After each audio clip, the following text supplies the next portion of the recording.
Hey, what's up, everybody? It's Drew, and today I wanted to talk about how amazing Pokemon Sword and Shield is going to be.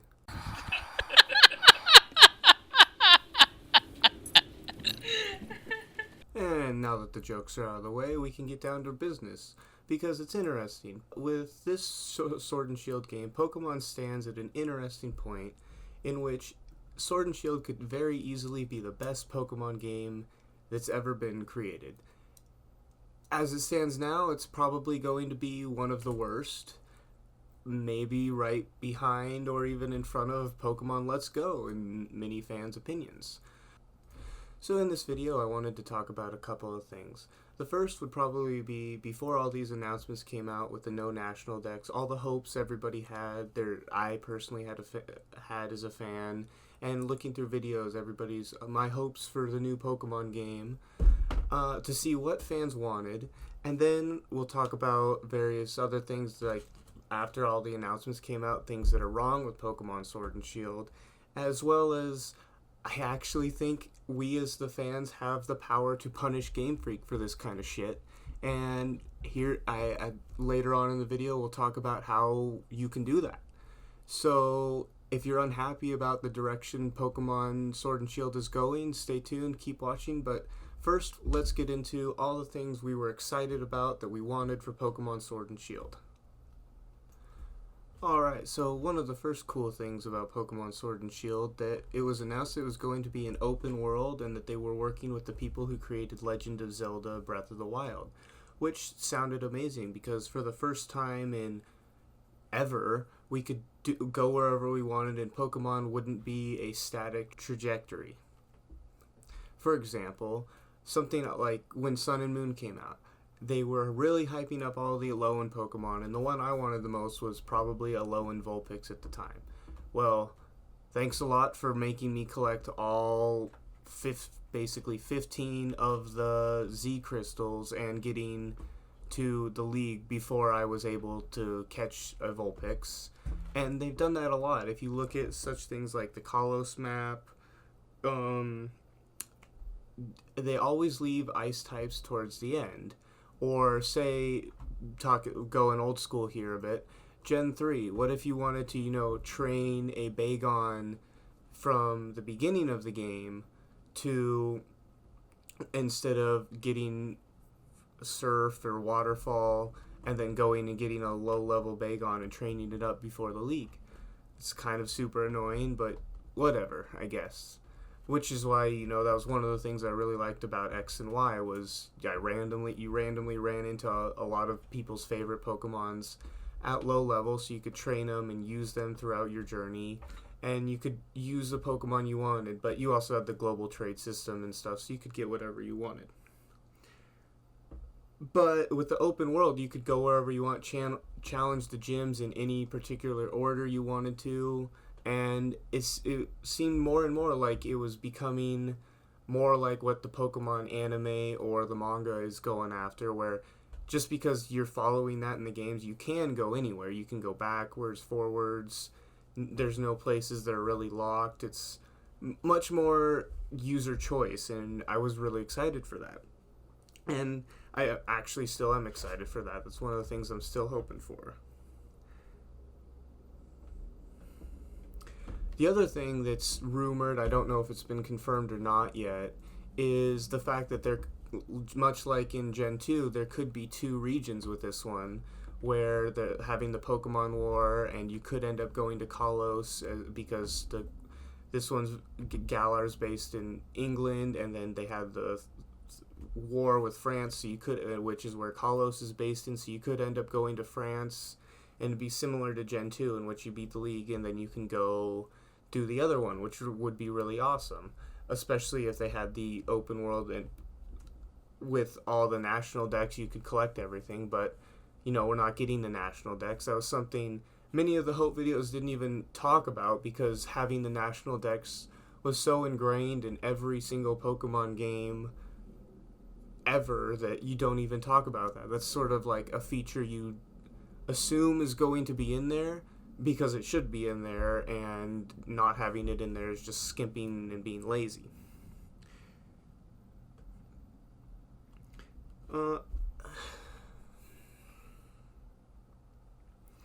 And then finally, one of the biggest things that I thought was really cool came from actually one of the biggest failures, Pokemon Let's Go, which is the real world encounters, because everybody hates running into 1,000 Zubats in Zubat Cave, and it repeats over and over again. So you can actually see them, and it's a bit more processing power, but the Switch was doing it on Let's Go. They could do it on Sword and Shield also.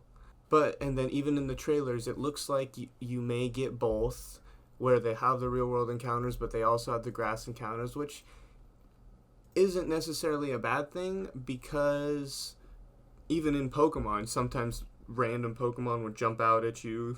So, that's not too bad. And now we can move on to the main, me bitching about the no National Dex, and here are my reasons about being unhappy about it.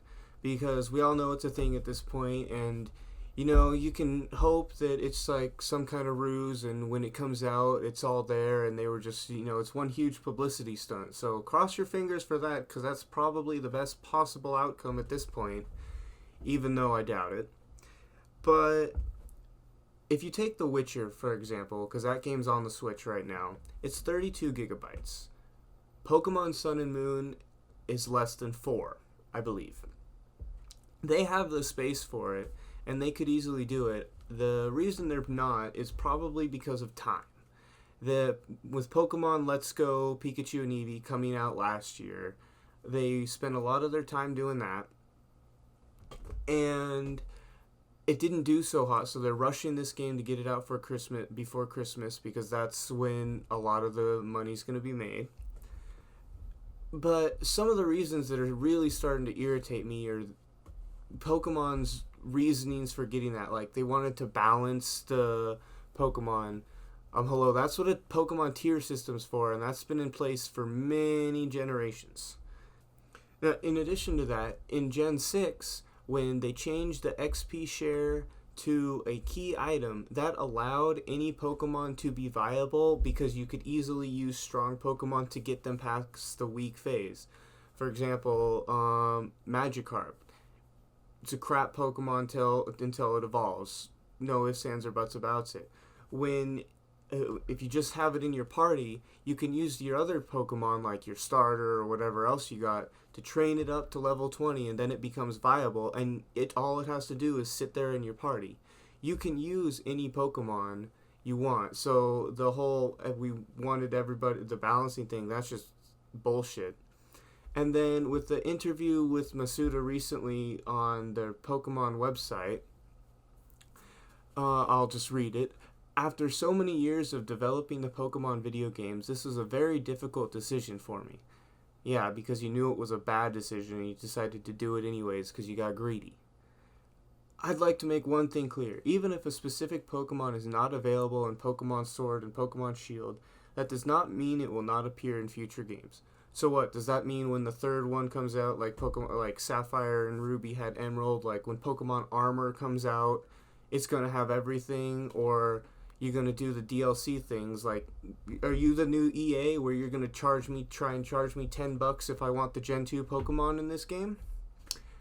I don't think I'm going to be paying for that shit, because you're not going to take something away from me that's been around for the past 20 years in Pokemon games and then expect me to pay even more money for it.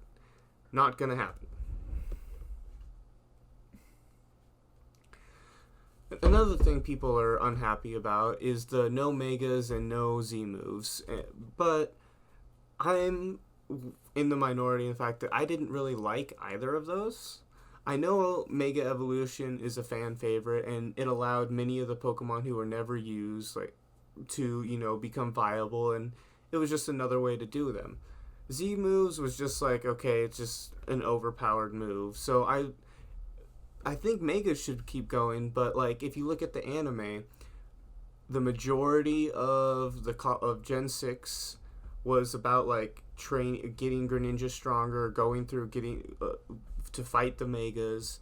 All of the Gen 7 anime right now is like, oh, we gotta get our new Z crystals, get them super powerful before the league comes on, and I don't understand how they're just going to basically just get rid of the past 4 to 6 years of story and like what they've been focusing on. But I guess we don't really have a choice. And like we can't transfer from Pokemon Home. I put money into Pokemon Home so that I could transfer to my games. That was the whole point of it. But the worst part about everything that's going on with Pokemon Sword and Shield actually involves another game. Because Game Freak is developing their new game called Town, and by now I'm sure everybody's heard of it because it's a well-known fact that Game Freak is dividing their efforts between Town and Pokemon Sword and Shield. There was a recent interview where they even said Pokemon wasn't their priority, and it's like their B team was working on Pokemon Sword and Shield while their main group was working on Town. And since Pokemon has been going around, it's by far Game Freak's best money-making strategy. My plan is I am not going to get Town. I don't care if it's the best game in the world. I am not going to put money in Town because I think you're fucking with Pokemon, and it's pissing me off. That was my childhood, and I don't care what Town is. So if Pokemon's a bad game, if everything is missing, like if Pokemon Let's Go only had about half the things, it looked like their multiplayer thing was a half-baked idea that was decided about a month before they finished production, and I'm afraid that's going to be similar with Pokemon Sword and Shield, then I am not going to put money into Town. So as it is now, boycott Town. Make Game Freak pay for messing with Pokemon. Well, that's about all I have. Thank you for watching. Leave a like and subscribe, and I'll see you next time. Just one more thing before we head out. I made a Twitter account. The link will be in the description below. It's DrewHayden15 with the hashtag boycott Town, so don't forget to follow it.